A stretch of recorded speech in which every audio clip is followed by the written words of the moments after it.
Hey guys, today we're going to talk about animal anatomy. Now, in the animal kingdom, a lot of different animals have different specialties, and different specialties require different anatomy. Some animals have 4 legs, some animals have 2 legs, but all animals have a third leg, but only like half of them. Different animals have different types of third legs. Horses have the biggest third legs. They have big third legs, and they flare at the end. Dogs, not as big as the horses, but dogs have a knot at the base.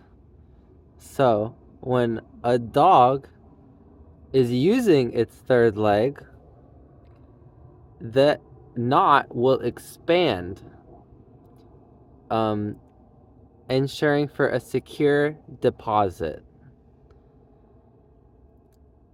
I think antelopes have slinky third legs.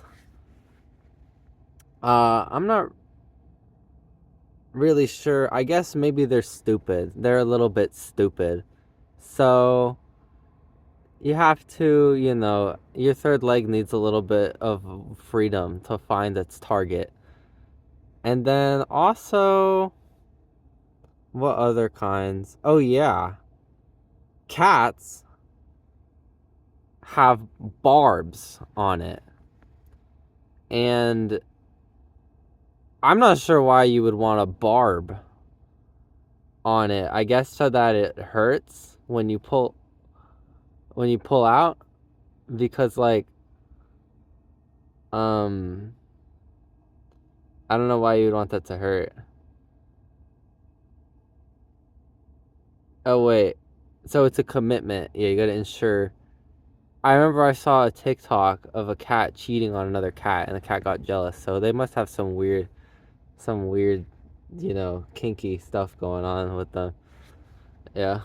What other? I don't know. That's it. That's all we got. That's all. Oh yeah, and I forgot. Snakes actually have a third and a fourth leg, and they're like a pincer. And yeah.